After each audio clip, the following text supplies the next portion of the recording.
નમસ્કાર વિદ્યાર્થી મિત્રો, હું શ્રેયસ વિદ્યાલયથી કિરણબેન. આજે આપણે ધોરણ 10 ગુજરાતી માધ્યમ વિષય સામાજિક વિજ્ઞાન વિષયાંક પ્રકરણ 17 આર્થિક સમસ્યાઓ અને પડકારો ગરીબી અને બેરોજગારી ભાગ 1, જેમાં વિદ્યાર્થી મિત્રો આપણે ગરીબી એટલે શું, ગરીબીના લક્ષણો અને ગરીબી માટેના કારણો વિશે વિસ્તૃત ચર્ચા કરીશું. વિદ્યાર્થી મિત્રો, આપણે વૈશ્વિક મહામારી કોવિડ-19ને પરિણામે હાલ આપણે ઘરે બેસીને અભ્યાસ કરી રહ્યા છીએ, જેને પરિણામે અભ્યાસક્રમમાં ઘટાડો કરવામાં આવ્યો છે. જેમાં પ્રકરણ 3, 7, 12, 14, 15, 16 અને 21 આ પ્રકરણો રદ કરવામાં આવ્યા છે. જેથી આપણે હવે પ્રકરણ નંબર 17 આર્થિક સમસ્યાઓ અને પડકારો ગરીબી અને બેરોજગારી વિશે વિસ્તૃત ચર્ચા કરીશું. તો વિદ્યાર્થી મિત્રો, ભારતીય અર્થતંત્રમાં કેટલીક ગંભીર અને જટિલ આર્થિક અને સામાજિક સમસ્યાઓ જોવા મળે છે, જેમ કે વસ્તી વધારો, ભાવ વધારો, કાળું નાણું, ગરીબી, બેકારી, ભૂખમરો, ભ્રષ્ટાચાર, આતંકવાદ વગેરે પ્રકારની જે સમસ્યાઓ છે એને પરિણામે આર્થિક અને સામાજિક સમસ્યાઓ સર્જાય છે.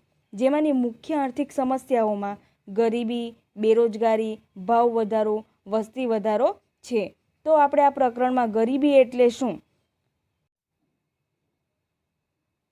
ગરીબી વિદ્યાર્થી મિત્રો, ગરીબી એટલે શું તો કે સમાજનો મોટાભાગનો વર્ગ મૂળભૂત કે પાયાની કે લઘુત્તમ જરૂરિયાતો સંતોષ શકતો નથી.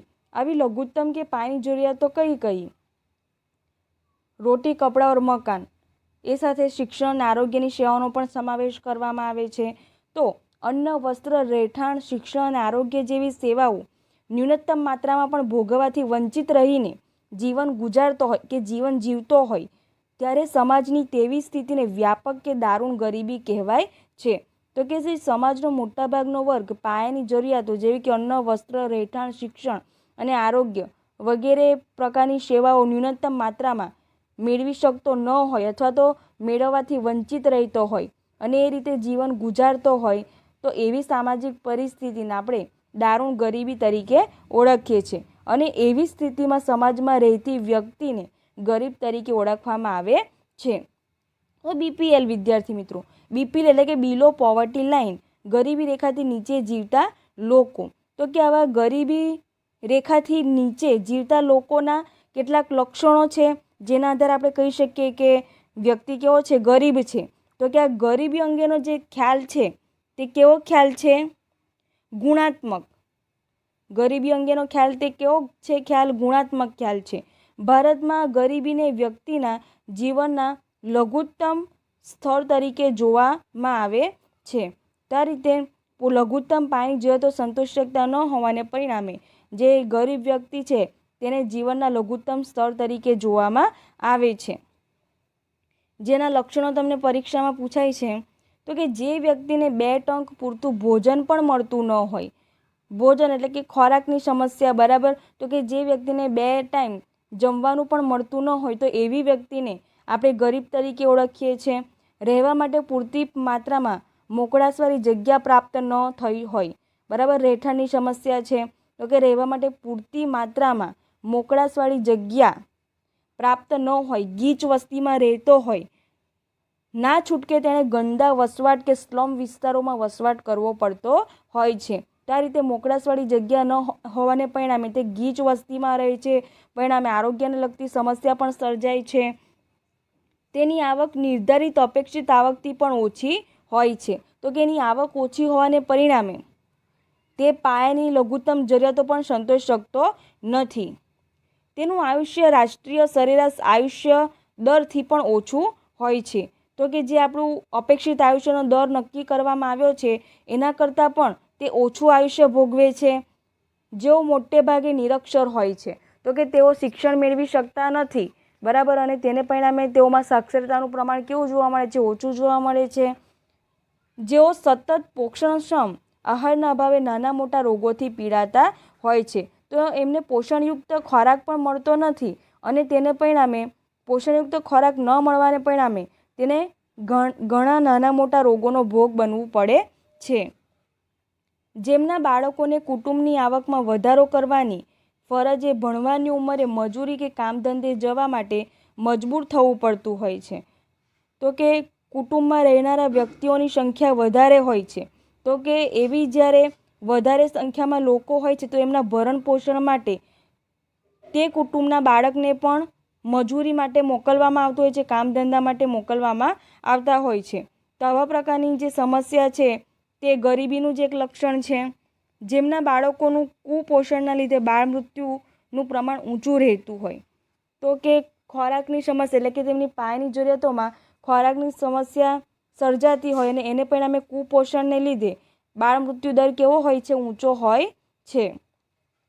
ગરીબી રેખા નીચે જીવતા લોકોનું જીવન ધોરણ ઊંચું લાવવા માટે સરકાર દ્વારા થતા પ્રયાસો, જેમાં ગ્રામીણ અને શહેરી બંને વિસ્તારોમાં ગરીબી રેખા નીચે જીવતા કુટુંબોની આવક ઘણી જ ઓછી છે તેવા કુટુંબોને અંત્યોદય કુટુંબ કે ગરીબી રેખા નીચે જીવતા કુટુંબ એટલે કે BPL તરીકે ઓળખવામાં આવે છે. તો આ રીતે BPL કુટુંબો છે તેમને અનાજ, પ્રતિમાસ અનાજ આપવામાં આવે છે. ખાંડ, તેલ, કેરોસીન એવી પાયાની જરૂરિયાતો પૂરી કરી શકાય તે માટે ખોરાકની જરૂરિયાત પૂરી કરવામાં આવે છે. તો આ માટે જાહેર વિતરણ વ્યવસ્થા શરૂ કરવામાં આવી છે. આ માટે સરકારે કુટુંબોની ઓળખ માટેનું રેશન કાર્ડ આપ્યું છે અને એના આધારે જાહેર વિતરણ વ્યવસ્થા શરૂ કરાઈ છે. અને જે દુકાનો શરૂ કરાઈ છે તેવી દુકાનોને વાજબી ભાવની દુકાનો તરીકે ઓળખવામાં આવે છે. અને આવા BPL કુટુંબોને પ્રતિ માસ આવશ્યક ચીજવસ્તુઓ જેવી કે અનાજ, ખાંડ, તેલ, મીઠું, કેરોસીન વગેરે પ્રકારની વસ્તુઓ પૂરી પાડવામાં આવે છે, જેથી તેમનું જીવન ધોરણને ઊંચું લાવી શકાય. ગરીબી રેખાનો ખ્યાલ સૌપ્રથમ WHOના નિયામક બ્યોર્ડ ઓરેએ રજૂ કર્યો હતો. તો અહીં IMP પ્રશ્ન છે, બરાબર. ગરીબી રેખાનો ખ્યાલ સૌપ્રથમ WHOના નિયામક બ્યોર્ડ ઓરેએ રજૂ કર્યો હતો. તમને વિકલ્પમાં પૂછાય છે. ગરીબી રેખાની ગણતરીમાં કે માપનમાં હવે અનાજ, વસ્ત્ર, રહેઠાણ, શિક્ષણ, આરોગ્ય, પીવાનું ચોખ્ખું પાણી, વીજળી, સેનિટેશનની સુવિધા એટલે કે સ્વચ્છ, બરાબર, જે સ્વચ્છ સુવિધાયુક્ત સેવાઓ જેને પરિણામે જીવન ધોરણ ઊંચું લાવી શકાય એવા પ્રકારની સુવિધાઓ, વાહન પરિવહન વગેરે પાછળ થતા વપરાશી ખર્ચ અને આવકને ધ્યાનમાં લઈને કેલેરીના આધારે જીવન ધોરણની નિશ્ચિત સપાટીને ગરીબી રેખા તરીકે ઓળખવામાં આવે છે. તો આ રીતે સમાજની જે વ્યક્તિ પાયાની લઘુત્તમ જરૂરિયાતો સંતોષ શકતી ન હોય તેવી વ્યક્તિને ગરીબ તરીકે ઓળખવામાં આવે છે.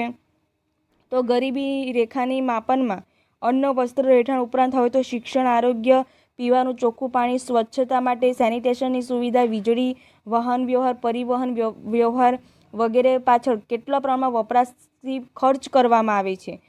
અને આવકને ધ્યાનમાં લઈને વ્યક્તિની આવક કેટલી છે અને એ આવકમાંથી કેટલો ભાગ આવી ચીજવસ્તુઓ પાછળ ખર્ચ કરવામાં આવે છે, બરાબર.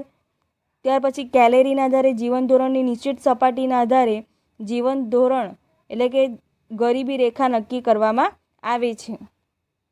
ગરીબી રેખાનો ખ્યાલ સમય, સ્થળ, સંજોગો કે પરિસ્થિતિમાં આવતા ફેરફાર મુજબ બદલાય છે. તો આ રીતે ગરીબી રેખાનો ખ્યાલ બદલાતો રહે છે સમય, સ્થળ અને સંજોગો કે પરિસ્થિતિ અનુસાર. જુદા જુદા સ્થળે ગરીબી માટેના જે લક્ષણો છે તે જુદા જુદા જોવા મળે છે. એનો ખ્યાલ જુદો જુદો જોવા મળે છે, બરાબર. તો આ રીતે ગરીબી એટલે શું, ગરીબી માટેના લક્ષણો, અહીં તમને BPLનું ફૂલ ફોર્મ પૂછાય તો બિલો પોવર્ટી લાઇન. ત્યાર પછી સરકારે કયા પ્રકારના પ્રયાસો કર્યા છે તો એ માટે જે BPL કુટુંબો છે એમને જે સુવિધાઓ પૂરી પાડવામાં આવે છે એ તમારે લખવાની છે, જેમાં જાહેર વિતરણ વ્યવસ્થા. ત્યાર પછી WHOના નિયામક બ્યોર્ડ ઓરે એ આ ગરીબી રેખાનો ખ્યાલ આપ્યો હતો. ત્યાર પછી ગરીબીનું માપન કઈ રીતે કરવામાં આવે છે તો મુખ્યત્વે ગરીબીનું માપન બે રીતે કરવામાં આવે છે, નિરપેક્ષ ગરીબી અને સાપેક્ષ ગરીબી. ભારતમાં ગરીબી રેખા નીચે જીવતી વ્યક્તિઓની સંખ્યા જાણવા માટેની બે રીતો પ્રચલિત છે. નંબર 1, કોઈ એક કુટુંબ દ્વારા વિભિન્ન વસ્તુ કે સેવાઓ પાછળ કરવામાં આવેલ ખર્ચના આધારે, એટલે કે વ્યક્તિની જે આવક છે એ આવકના પ્રમાણમાં જે પાયાની ચીજવસ્તુઓ છે એના પાછળ કેટલા પ્રમાણમાં ખર્ચ કરવામાં આવે છે. ત્યાર પછી નંબર 2, કુટુંબ દ્વારા મેળવેલ કુલ આવકના આધારે કુટુંબ એટલે કે વધુમાં વધુ 5 સભ્ય સંખ્યા નિર્ધારિત છે.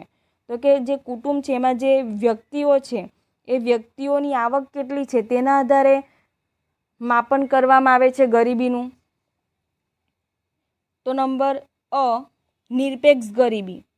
સમાજના લોકો અનાજ, કઠોળ, દૂધ, શાકભાજી, કપડાં જેવી પ્રાથમિક જરૂરિયાતો લઘુત્તમ બજાર ભાવે પણ પ્રાપ્ત કરી શકવા માટે સમર્થ ન હોય તો તેને નિરપેક્ષ ગરીબ તરીકે ઓળખવામાં આવે છે. તો કે સમાજના એવા લોકો જે પાયાની જરૂરિયાતો પણ સંતોષી શકતા ન હોય લઘુત્તમ બજાર ભાવે, બરાબર, જેને નિરપેક્ષ ગરીબ તરીકે ઓળખવામાં આવે છે.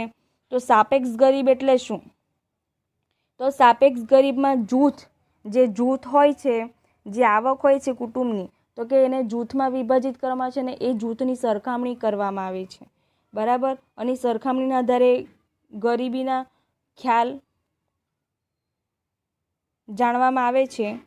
સમાજની જુદી જુદી આવક ધરાવતા વર્ગોમાંથી જો કોઈ જૂથ અન્ય કરતાં ઓછી આવક મેળવતો હોય તો તે સાપેક્ષ રીતે ગરીબ છે એમ કહેવાય. આ ખ્યાલ વિકસિત દેશોમાં પ્રચલિત છે. એટલે કે વિકસિત દેશોમાં આ ખ્યાલ મુજબ ગરીબીનો ખ્યાલ રજૂ કરવામાં આવે છે. અહીં તમને એક ઉદાહરણ આપ્યું છે. એ જૂથ, બી જૂથ અને સી જૂથ આપ્યા છે. એ જૂથની આવક 10,000 છે, બી જૂથની આવક 20,000 છે અને સી જૂથની આવક 30,000 રૂપિયા છે. આમ અહીં 3 જૂથ ધરાવતા જુદી જુદી વ્યક્તિઓ આપવામાં આવી છે. બી વ્યક્તિની સાપેક્ષે એ વ્યક્તિની આવક ઓછી હોવાથી એ વ્યક્તિ ગરીબ કહેવાય. એ જ રીતે સી વ્યક્તિની સાપેક્ષે એ અને બી વ્યક્તિની આવક ઓછી હોવાથી તે ગરીબ ગણાશે. તો આ રીતે અહીં તમને જે 3 વ્યક્તિઓ છે, 3 વ્યક્તિની આવક આપી છે, બરાબર. તો કે આ બી છે એ બીની સાપેક્ષમાં એ વ્યક્તિ છે તે કેવી કહેવાય? ગરીબ. અને એ જ રીતે સી વ્યક્તિ છે તેની સાપેક્ષે એ અને બીની આવક કેવી છે? ઓછી છે. તેથી એ અને બી ગરીબ કહેવાશે. તો કે આ સાપેક્ષ ગરીબીનો ખ્યાલ એ વિકસિત દેશોમાં પ્રચલિત છે. ભારતમાં ગરીબી. તો વિદ્યાર્થી મિત્રો, ભારતમાં ગરીબીનું માપન કઈ રીતે કરવામાં આવે છે? તો કે ભારતમાં આયોજન પંચે 2011-12માં ગરીબી રેખા માટેનું ધોરણ નક્કી કર્યું હતું, જેમાં ગ્રામીણ ક્ષેત્ર અને શહેરી ક્ષેત્ર. ગ્રામીણ ક્ષેત્રે માથાદીઠ માસિક વપરાશી ખર્ચ ₹816 હતો, જ્યારે શહેરી ક્ષેત્રમાં માથાદીઠ માસિક વપરાશી ખર્ચ કેટલો હતો? ₹1000. એ જ રીતે ગ્રામીણ ક્ષેત્રે કુટુંબ દીઠ ખર્ચ કેટલો હતો?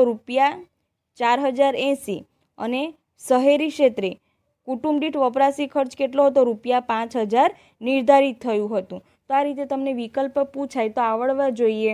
તો કે ગ્રામીણ ક્ષેત્રે ₹816, જ્યારે શહેરી ક્ષેત્રે ₹1000. એ જ રીતે ગ્રામીણ ક્ષેત્રે કુટુંબ દીઠ ખર્ચ ₹4080 અને શહેરી ક્ષેત્રે કુટુંબ દીઠ વપરાશી ખર્ચ કેટલો નિર્ધારિત થયો? ₹5000.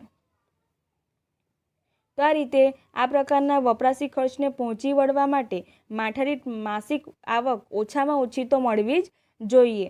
આ રીતે માપદંડ નક્કી કરવામાં આવ્યો. એ ઉપરાંત ભારતમાં વર્ષ 2009-10માં ગરીબીનું પ્રમાણ કુલ વસ્તીના 29.8% જેટલું હતું, જે 2011-12માં કુલ વસ્તીમાં ઘટાડો થયો ગરીબીના પ્રમાણમાં અને 21.9% જેટલું થયું. તો આ પ્રમાણે ગરીબીના પ્રમાણમાં ઘટાડો થયો અને 2009-10માં ગરીબીનું પ્રમાણ એટલે કે અંદાજે 35.47 કરોડ લોકો ગરીબીમાં જીવન જીવી રહ્યા હતા, જે 2011-12માં ગરીબોની સંખ્યા ઘટીને કેટલી થઈ? 27 કરોડની થઈ હતી. તો આ પ્રમાણે ગરીબોની સંખ્યામાં ઘટાડો થયો હતો આંકડાકીય માહિતી મુજબ, પરંતુ વાસ્તવિક પરિસ્થિતિ કંઈક અલગ જ હતી, બરાબર. વિશ્વ બેંકે આંતરરાષ્ટ્રીય ધોરણે સરખામણી થઈ શકે તેથી 2012માં 2008ના ભાવોએ માથાદીઠ દૈનિક આવક $1.90 નિર્ધારિત કરી હતી. તો અહીં તમને શોર્ટ ક્વેશ્ચનમાં પૂછાય છે માથાદીઠ દૈનિક આવક $1.90 નિર્ધારિત કરી હતી, જે ગરીબી રેખાનું ધોરણ છે. વર્ષ 2012માં 2008ના ભાવોએ માથાદીઠ દૈનિક આવક કેટલી છે? $1.90 નિર્ધારિત કરવામાં આવી છે. વિશ્વ બેંકના એક અહેવાલ મુજબ 2010માં ભારતની કુલ વસ્તી અંદાજે 121 કરોડમાંથી 32.7% લોકો એટલે કે અંદાજે 45.6 કરોડ લોકો ગરીબી રેખાની નીચે જીવતા હતા. આ પ્રકારનો અંદાજ કોણે આપ્યો છે? વિશ્વ બેંકના અહેવાલમાં. બરાબર, વિશ્વ બેંકના અહેવાલમાં જણાવવામાં આવ્યું છે તો કે 2010માં ભારતની કુલ વસ્તી અંદાજે 121 કરોડની હતી, જેમાંથી 32.7% જેટલા લોકો ગરીબી રેખા નીચે જીવતા હતા, જે અંદાજે 45.6 કરોડ લોકો હતા. યુએનડીપી 2015ના રિપોર્ટ મુજબ ભારતમાં 2011-12માં ગરીબીનું પ્રમાણ કુલ વસ્તીના 21.92% જેટલું હતું. તો આ રીતે ગરીબીનું પ્રમાણમાં ઘટાડો થયો હતો 2009 અને 10ના પ્રમાણમાં, પરંતુ તે માત્ર આંકડાકીય ઘટાડો જ છે. વાસ્તવમાં પરિસ્થિતિ કંઈક જુદા જ પ્રકારની જોવા મળે છે. ભારતમાં કુલ ગરીબો 26.93 કરોડમાંથી ગ્રામીણ ક્ષેત્રે 21.65 કરોડ લોકો 25.7% અને શહેરી ક્ષેત્રે માત્ર 5.28 કરોડ લોકો એટલે કે 13.7% ગરીબી રેખા નીચે જીવતા હતા. તો આ રીતે ગરીબી રેખા નીચે જીવતા લોકોમાંથી સૌથી વધુ ગરીબો ગ્રામીણ ક્ષેત્રે જોવા મળે છે, જે 25.7% જેટલા છે, અને બાકીના 13.7% જેટલા લોકો શહેરી ક્ષેત્રોમાં જોવા મળે છે.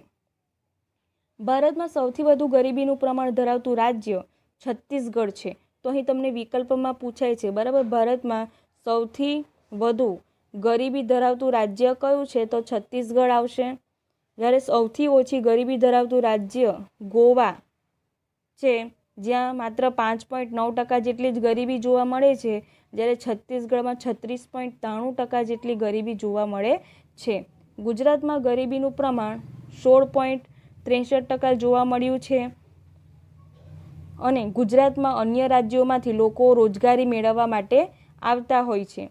ભારતમાં સરેરાશ 30%થી પણ વધુ ગરીબોનું પ્રમાણ ધરાવતા રાજ્યોમાં છત્તીસગઢ, આસામ, ઉત્તર પ્રદેશ, મણિપુર, બિહાર, અરુણાચલ પ્રદેશ, ઝારખંડ અને ઓડિશા વગેરે છે. તો આ રીતે ભારતમાં સરેરાશ 30%થી પણ વધુ ગરીબી ધરાવતા રાજ્યોમાં છત્તીસગઢ, આસામ, ઉત્તર પ્રદેશ, બિહાર, મણિપુર, અરુણાચલ પ્રદેશ, ઝારખંડ અને ઓડિશા વગેરે પ્રકારના રાજ્યો છે.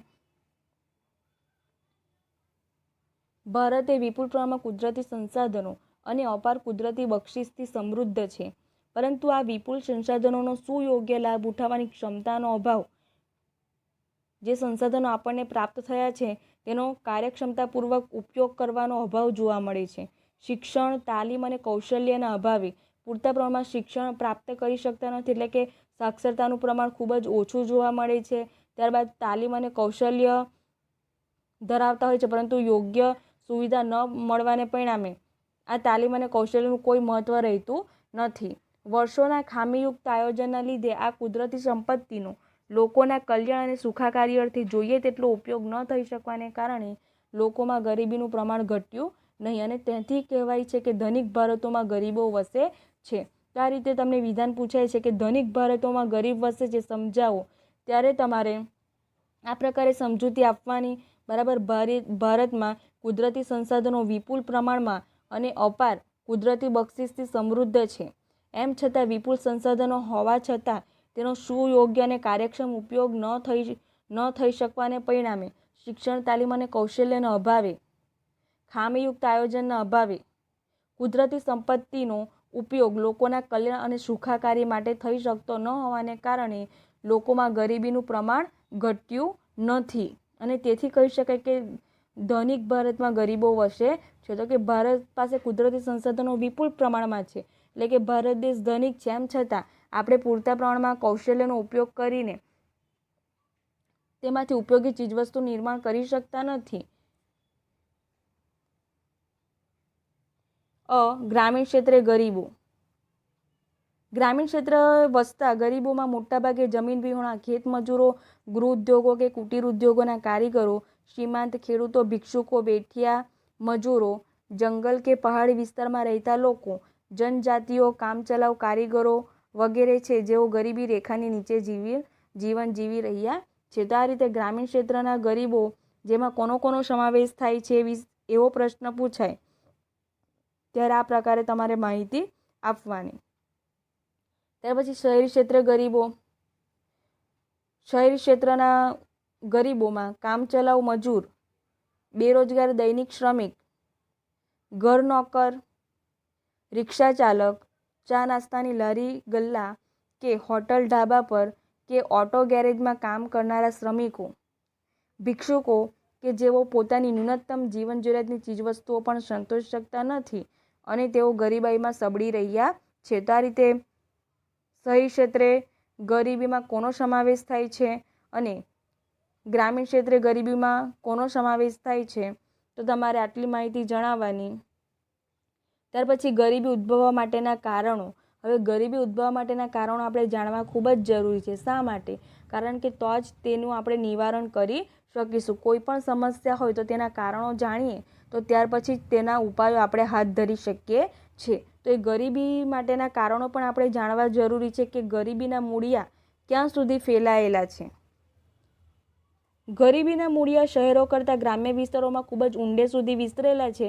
જે આપણે ઉપર આંકડાકીય માહિતી જોઈ એમાં આપણે જોઈ ગયા, બરાબર. શહેરી વિસ્તારો કરતાં ગ્રામીણ વિસ્તારોમાં ગરીબીનું પ્રમાણ વધારે જોવા મળે છે, કારણ કે ત્યાં શિક્ષણનું પ્રમાણ પણ ઓછું જોવા મળે છે, આરોગ્યની સુવિધા પણ પૂરતા પ્રમાણમાં હોતી નથી, પરિવહનની સુવિધા પણ હોતી નથી. તો આવા પ્રકારની સુવિધા ન હોવાને પરિણામે ત્યાં વ્યાપક પ્રમાણમાં ગરીબી જોવા મળે છે, જેમાં કૃષિ ક્ષેત્રે અપૂરતો વિકાસ અને અપૂરતી સિંચાઈની સવલતોના કારણે કૃષિ ક્ષેત્રમાંથી મળતી આવકમાં ઘટાડો થાય છે. તો કે કૃષિ ક્ષેત્રે અપૂરતો વિકાસ, કારણ કે ત્યાં મોસમ દરમિયાન જ તેમને કામ મળતું હોય છે, બાકીની મોસમમાં તેમણે બેસી રહેવું પડતું હોય છે. તો કે આવા સમયમાં તેમને આવક પ્રાપ્ત થતી નથી અને ત્યાં વરસાદ પણ કેવો હોય છે? અનિશ્ચિત હોય છે. તો કે જુદા જુદા વિસ્તારોમાં વરસાદનું પ્રમાણ પણ જુદું જુદું હોય છે. કેટલાક વિસ્તારોમાં વધુ વરસાદ પડે છે તો કેટલાક વિસ્તારમાં ઓછો વરસાદ પડે છે. જે વિસ્તારમાં ઓછો વરસાદ પડે છે ત્યાં સિંચાઈની સુવિધા હોવી જોઈએ અને આવી સિંચાઈની સુવિધા પૂરતા પ્રમાણમાં પ્રાપ્ત થતી નથી અને તેને પરિણામે ખેતી સિવાયના સમયમાં વૈકલ્પિક રોજગારીની તકોનો અભાવ.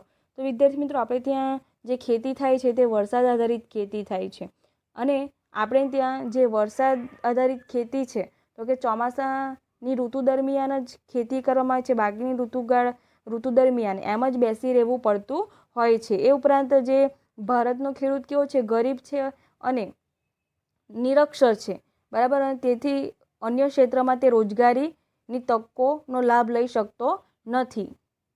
ગ્રામીણ ક્ષેત્રે અન્ય રોજગારીનું જરૂરી જ્ઞાન, શિક્ષણ, કૌશલ્ય કે તાલીમના અભાવને કારણે. તો કે ગ્રામીણ ક્ષેત્રે વસતા લોકો છે તેમનામાં શિક્ષણનો અભાવ જોવા મળે છે અને તેને પરિણામે તેઓ અન્ય ક્ષેત્રોમાં રોજગારીની તકોનું સર્જન કરી શકતા નથી. વળી તેમનામાં તાલીમનો પણ અભાવ જોવા મળે છે, કૌશલ્યનો અભાવ જોવા મળે છે. જ્ઞાતિ પ્રથા તથા રૂઢિઓ, પરંપરાઓને કારણે રીતિ રિવાજો પાછળ ગજા ઉપરાંતના ખર્ચાને કારણે દેવામાં ડૂબે. આમ બિન ઉત્પાદકીય ખર્ચામાં વધારો થવાથી. તો કે ગ્રામ્ય વિસ્તારોમાં કેટલીક રૂઢિગત માન્યતાઓ, પરંપરાઓ પાછળ ખૂબ જ ખર્ચાઓ કરવામાં આવે છે, જેમ કે લગ્ન પ્રસંગ, બરાબર. ધાર્મિક રીતિ રિવાજો પાછળ ખૂબ જ વધારે પ્રમાણમાં ખર્ચાઓ થતા હોવાથી જે ભારતનો ખેડૂત છે તે દેવામાં ને દેવામાં જ જીવતો હોય છે અને દેવામાં ને દેવામાં જ મૃત્યુ પણ પામતો હોય છે. તો આ રીતે બિન ઉત્પાદકીય ખર્ચાઓ વધુ પ્રમાણમાં કરવામાં આવે છે, જ્યારે ખેતી પાછળ એટલો ખર્ચ કરવામાં આવતો નથી. નિરક્ષરતાનું પ્રમાણ વધુ હોવાથી શોષણ અને અન્યાયનો ભોગ બને છે. તો કે ખેડૂતમાં જાગૃતતા હોતી નથી. કેમ નથી હોતી? કારણ કે તેમનામાં શિક્ષણનું પ્રમાણ કેવું હોય છે? ઓછું હોય છે. જે ભારતનો ખેડૂત છે તે કેવો છે? ગરીબ અને નિરક્ષર છે અને તેથી તેને પરિણામે તેનું શોષણ પણ થતું હોય છે અને તે અન્યાયનો ભોગ બને છે. તો કે ખૂબ જ ઊંચા વ્યાજના દર સાથે જે નાણાં ધીરધાર કરનારી સંસ્થાઓ હોય છે એમની પાસેથી ઊંચા વ્યાજના દરે નાણાં મેળવે છે, ધિરાણ મેળવે છે અને તેને પરિણામે આવા જે ખેડૂતો હોય છે તો તેમને હિસાબી માહિતીની સમજ હોતી નથી અને પરિણામે તેમની જમીન જપ્ત કરી લેવામાં આવતી હોય છે. તો આ પ્રકારે તેમનું શોષણ થતું હોય છે. તેમજ સરકારી યોજનાઓની માહિતીના અભાવે લાભ ઉઠાવી શકતા નથી. તો કે નિરક્ષરતાનું પ્રમાણ વધુ હોવાને પરિણામે આવી જે સરકારી યોજનાઓ છે તેની માહિતી તેમને પ્રાપ્ત હોતી નથી અને તેનો લાભ પણ તેઓ લઈ શકતા નથી. આર્થિક નીતિઓના ઘડતરમાં છેવાડાના માનવીની જરૂરિયાતો અને તેના આર્થિક હિતોની ઉપેક્ષા થવાથી. તો કે આર્થિક નીતિના ઘડતરમાં સમાજની નાનામાં નાની વ્યક્તિઓની જે જરૂરિયાતો છે તેને એટલી બધી પ્રાધાન્ય કે મહત્ત્વ આપવામાં આવ્યું નથી. તો કે એમના આર્થિક હિતોને ધ્યાનમાં લેવામાં આવ્યા નથી, ઉપેક્ષા કરવામાં આવી છે. રોકડિયા પાકોને પ્રોત્સાહન મળ્યું અને ખાદ્ય પાકોનું ઉત્પાદન ઘટ્યું. તો કે જે રોકડિયા પાકો છે એને પરિણામે આવક વધુ પ્રમાણમાં પ્રાપ્ત કરી શકાય છે. તો કે આવા રોકડિયા પાકોને પ્રોત્સાહન મળ્યું જ્યારે ખાદ્ય પાકોનું ઉત્પાદનમાં ઘટાડો થયો. અનાજ, કઠોળ વગેરેની અછત સર્જાઈ અને ભાવો પણ વધ્યા. તો આ રીતે અનાજ અને કઠોળના ભાવો વધતા જાય છે કારણ કે રોકડિયા પાકોનું ઉત્પાદન વધતું જાય છે અને અનાજ અને કઠોળ વર્ગના પાકોનું ઉત્પાદન ઘટ્યું છે. અને બીજી બાજુ તેની માંગ વધી છે બજારમાં, અને બજારમાં માંગ વધુ છે અને પુરવઠો ઓછો છે અને એને પરિણામે ભાવોમાં વધારો થઈ રહ્યો છે.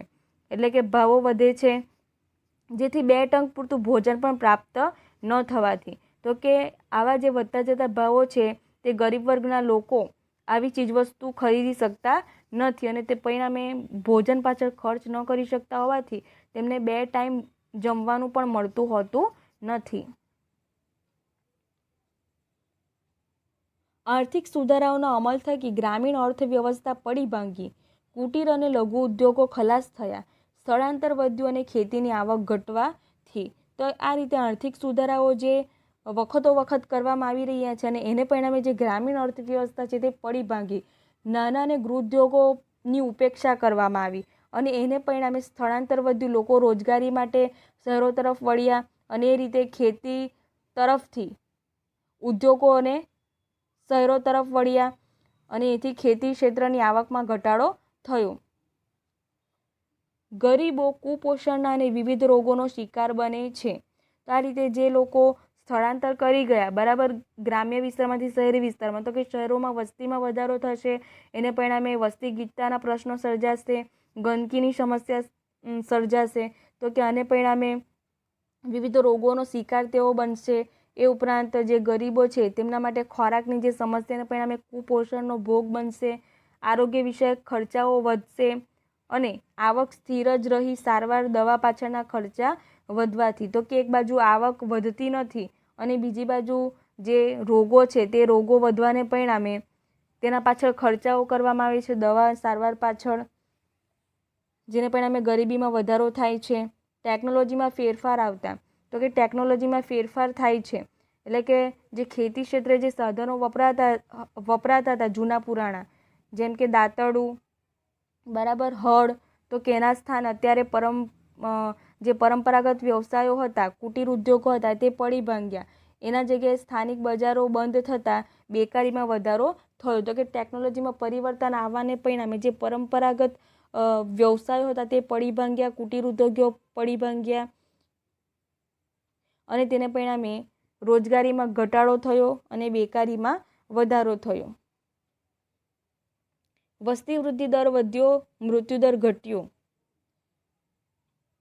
તો આરોગ્યની સુવિધામાં સુધારો થયો અને એને પરિણામે વસ્તી વૃદ્ધિનો દર વધ્યો પરંતુ સાથે બાળ મૃત્યુનો દર પણ એટલે કે મૃત્યુદર ઘટ્યો. સરેરાશ આયુષ્યમાં વધારો થયો, શ્રમની કુલ માંગ કરતાં શ્રમનો પુરવઠો વધ્યો, બેકારી વધી. તો આ રીતે વસ્તીમાં વધારો થવાને પરિણામે શ્રમિકોનો પુરવઠો વધ્યો પરંતુ તેની સામે જે શ્રમિકોને રોજગારીની તકો પૂરી પાડવી જોઈએ તે રોજગારીની તકો પૂરી પાડવામાં આવી નથી અને એને પરિણામે ગરીબીમાં વધારો થયો અને લોકો જીવન જરૂરિયાતની વસ્તુઓની માંગ સામે ઉત્પાદન ઘટતા ભાવો વધ્યા. તો આ રીતે વસ્તુની માંગ વધે છે પરંતુ તેનું ઉત્પાદન ન વધતા ખરીદ શક્તિમાં ઘટાડો થાય છે અને જીવન ધોરણ કઠડ્યું છે અને અંતે ગરીબાઈમાં વધારો થયો. આ પ્રકારે ગરીબીમાં વધારો થાય છે. તો કે વસ્તી વૃદ્ધિનો દર વધે છે, મૃત્યુદર ઘટે છે અને એને પરિણામે સરેરાશ આયુષ્યમાં વધારો થાય છે. પરિણામે શ્રમનો પુરવઠો પણ વધે છે, તેને પરિણામે બેકારી વધે છે. બીજી બાજુ જીવન જરૂરિયાતની જે ચીજવસ્તુઓ છે તેની માંગ સામે ઉત્પાદન એટલું વધતું નથી અને તેને પરિણામે ભાવો વધ્યા છે, ખરીદ શક્તિમાં ઘટાડો થયો છે.